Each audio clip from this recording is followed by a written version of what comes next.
On the morning of October 17, 1994, an emergency call came into the air traffic control tower at Madrid Barajas airport. The voice on the line was calm, almost bored. The man gave a flight number that didn't exist, identified an aircraft that was not on any radar screen, and requested landing clearance due to temporal displacement. The controller assumed it was a prank. Then the secondary radar lit up. An aircraft appeared at an altitude and speed that made no aerodynamic sense. It was moving too slowly to stay airborne, yet it held position as if time itself had stalled around it. The plane's transponder code belonged to a commercial airline that had been decommissioned in the 1960s. When controllers attempted radio contact, the response was immediate. "We are off course," the pilot said. "We should be over Lyon. Confirm date."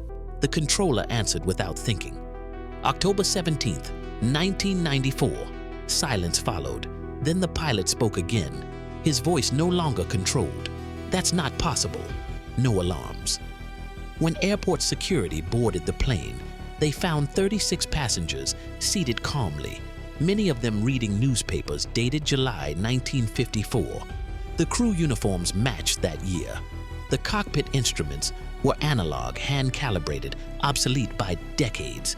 The captain's logbook recorded a departure from Paris that same morning, 40 years earlier. Here was the contradiction no one could resolve. The plane had not aged. The people had not aged. The fuel composition matched 1950s aviation standards, and yet it had arrived in 1994. The question that followed was never spoken aloud, but it echoed in every report that would later be sealed and classified. If this aircraft did not travel through time, then where had it been? For most people, time is a straight line, past behind us, future ahead. History progresses forward, neatly stacked in layers like sedimentary rock. That is what textbooks teach. But buried inside academic footnotes, ignored incident reports, and unpublished research papers, there is another pattern, one that suggests time behaves less like a line and more like a landscape, one you can step into, wander through, and sometimes fall out of. Throughout recorded history, there are moments where reality seems to tear, briefly exposing something underneath. Not miracles, not magic, but mechanical failures in the structure of time itself. In 1896, newspapers across the United States reported sightings of an advanced airship. Witnesses described a cigar-shaped craft with electric lighting, adjustable propellers, and a pilot who spoke of future cities and engines not yet invented. No nation possessed such technology.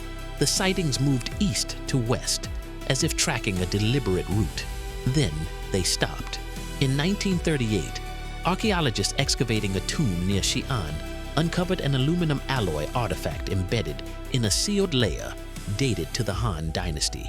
The alloy composition required industrial electrolysis, a process not developed until the 19th century. The object had corrosion consistent with centuries underground. It could not exist, and yet it did. During World War II, Allied pilots repeatedly reported Foo Fighters, glowing spheres that paced aircraft. They maneuvered intelligently and vanished without explanation. No enemy weapon matched their behavior. Radar sometimes detected them, sometimes it didn't. The pilots assumed secret technology.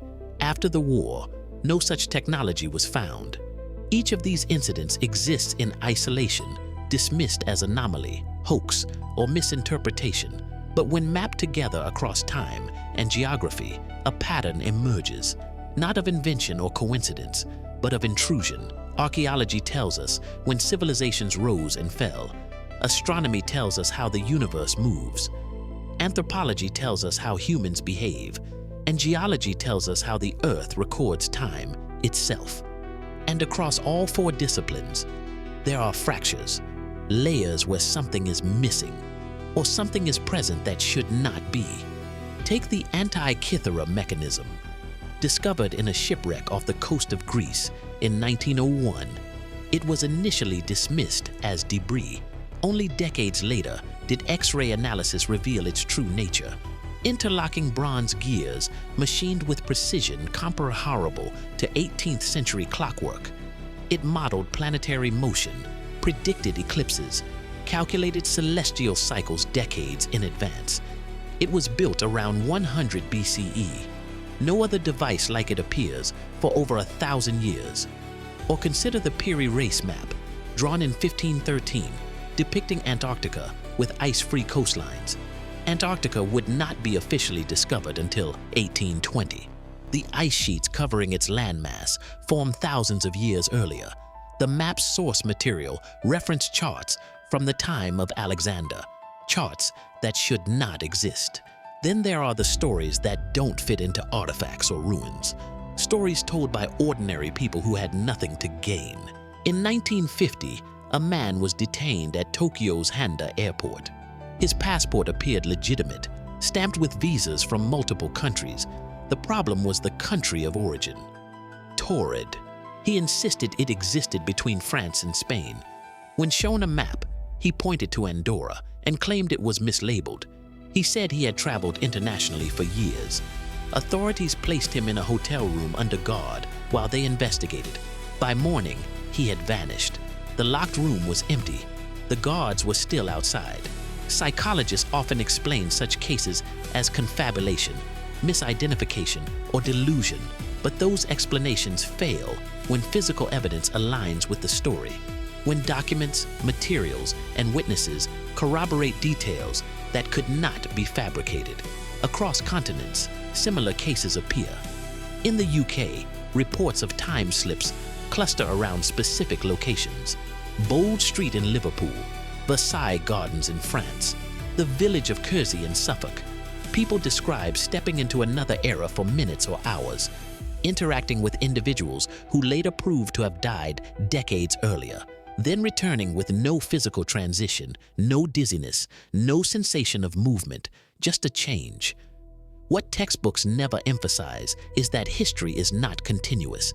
It is reconstructed from fragments, written by survivors, filtered through politics, preservation, and accident. Vast portions of human experience are simply gone, not destroyed, unrecorded, and when we examine the edges of those gaps, we find signs of contact, not with gods, not with aliens, but with ourselves. Time travel is often framed as a technological fantasy. Machines, portals, paradoxes, but the evidence points towards something subtler, something less cinematic and more dangerous. The possibility that time is already permeable, that movement through it does not require advanced machines, only specific conditions. Physics has already cracked the door open. Einstein showed that time is not absolute. It stretches and compresses relative to speed and gravity. Atomic clocks flown on aircraft tick differently than those on the ground. Time dilation is measurable, real. Quantum mechanics complicates this further. At subatomic scales, cause and effect blur. Particles influence each other backward through time.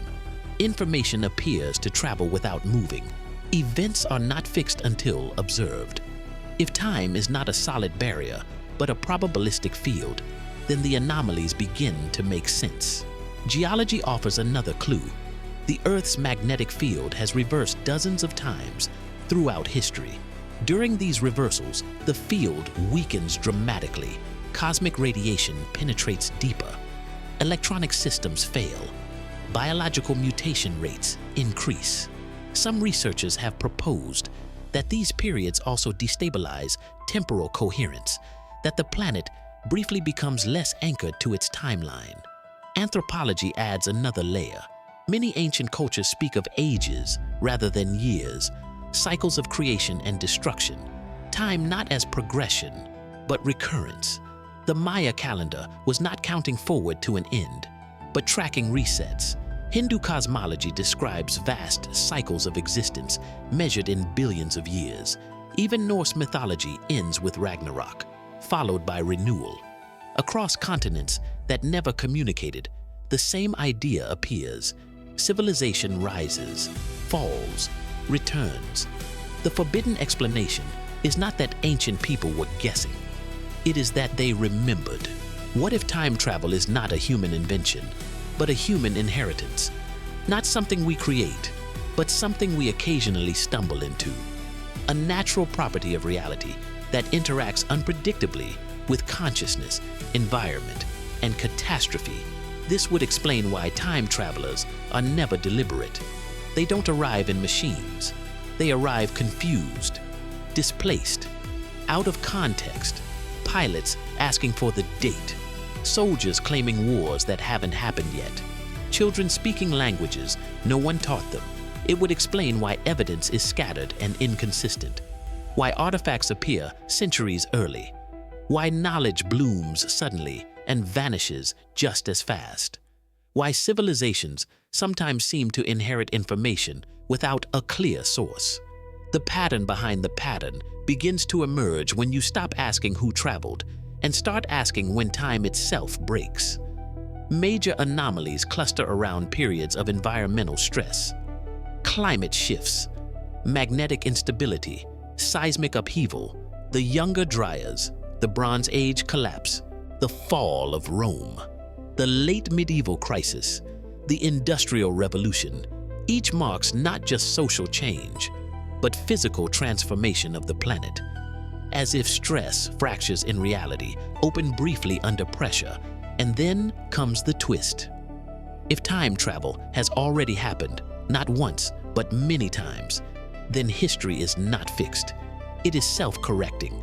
Events that would destabilize the timeline are erased, forgotten, or buried. Survivors adapt. Knowledge is lost. Memory becomes myth. This would explain why no time traveler ever changes the world.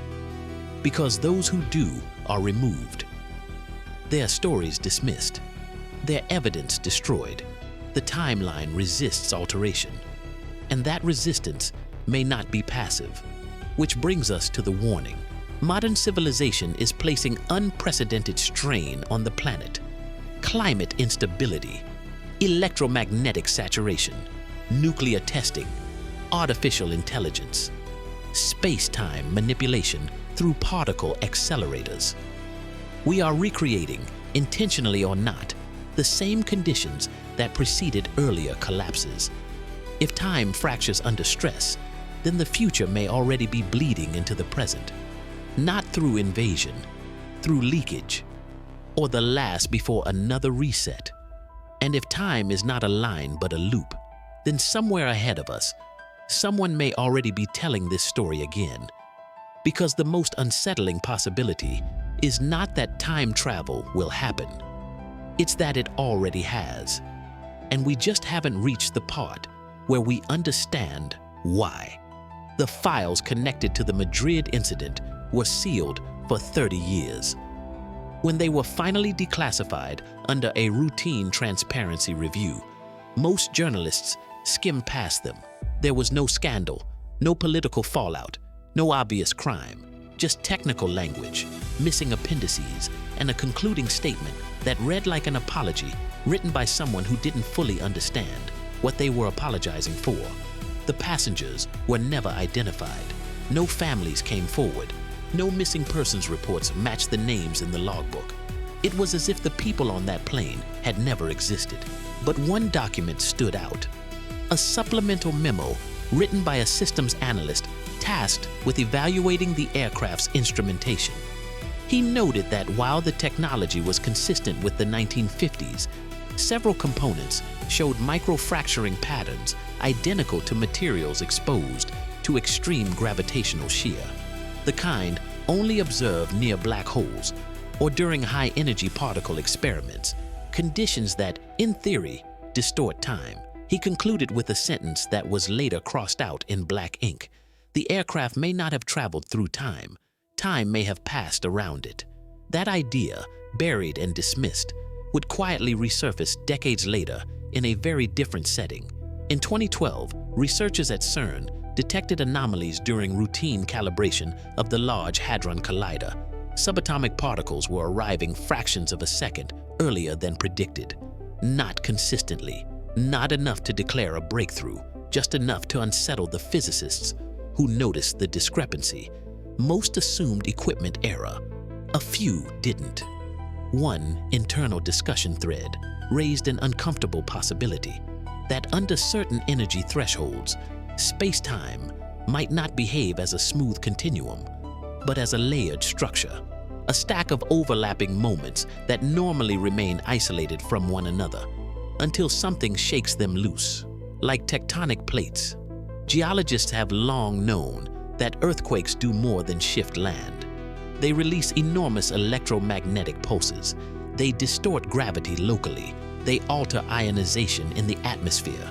The same is true for volcanic eruptions, solar storms, and magnetic pole fluctuations. Each of these events temporarily weakens the boundaries we rely on to define now, which might explain why so many time-slip reports cluster around areas of geological instability. Liverpool sits atop an ancient fault line. Versailles rests on limestone riddled with subterranean voids. The Nevada desert, home to countless unexplained sightings, is one of the most seismically and magnetically active regions in North America. And then there are the disappearances. In 1979, a Japanese engineer named Masayuki Onishi vanished during a routine train commute between Osaka and Tokyo. Security footage showed him stepping onto the platform. The next frame showed empty air. No blur, no distortion, just absence. His briefcase was found 3 days later in a rural village 200 kilometers away. The model inside had not been manufactured yet. In 2003, a British hiker was found wandering near Hadrian's Wall, wearing Roman-era sandals and speaking fragmented Latin mixed with modern English. Medical examination showed no signs of mental illness. He claimed to be a surveyor mapping roads for a provincial governor. When shown modern structures, he became physically ill. He died of cardiac arrest within hours. Carbon dating of his clothing fibers returned a result that made the lab repeat the test 3 times. 2,000 years old. The pattern was no longer deniable to those willing to look. These were not travelers building machines. They were casualties of a system failure, people caught in a moment where time lost its grip. And then something unexpected happened. In the early 2020s, a team studying ancient astronomical records noticed discrepancies that could not be explained by calendar drift or transcription error. Star positions recorded in Babylonian tablets did not match what would be expected for their stated dates, not randomly, systematically, as if the observers were recording skies they should not have been able to see. The same discrepancy appeared in Mayan codices, in Chinese oracle bones, in Egyptian star charts painted deep inside tombs never meant to be seen again. Each civilization seemed to possess brief windows of astronomical knowledge that exceeded their technological capacity. Then it vanished, unless it didn't vanish, unless it returned to where it came from. The twist emerges when you consider a possibility most people avoid because it feels too destabilizing. What if time travelers are not visitors from the future? What if they are refugees from collapsing timelines? If time is layered, not linear, then catastrophic events don't just destroy civilizations. They destabilize entire temporal regions. Some layers collapse inward, others bleed outward. Individuals caught near those fault lines are displaced, not forward by choice, not backward with intention, but sideways into adjacent moments. This would explain why no one arrives with a mission, why no one brings advanced technology intact, why memory degrades, why language fractures, why travelers often don't survive long after arrival. They are not explorers, they are survivors. It would also explain why history seems to forget them. The timeline doesn't erase them out of cruelty. It does so to maintain coherence, an immune response, not a conspiracy. Which brings us to the most unsettling realization of all. If this is true, then we are not approaching the invention of time travel. We are approaching another fracture. Every major temporal anomaly coincides with periods of systemic overload. Environmental collapse, resource strain, rapid technological acceleration, social fragmentation, the same conditions now defining modern civilization. Our planet's magnetic field is weakening faster than predicted. Climate systems are destabilizing. Particle accelerators are pushing energy densities closer to theoretical limits. Artificial intelligence is accelerating decision-making beyond human temporal intuition. We are compressing cause and effect, and compression creates pressure. The warning is not that time travel is dangerous.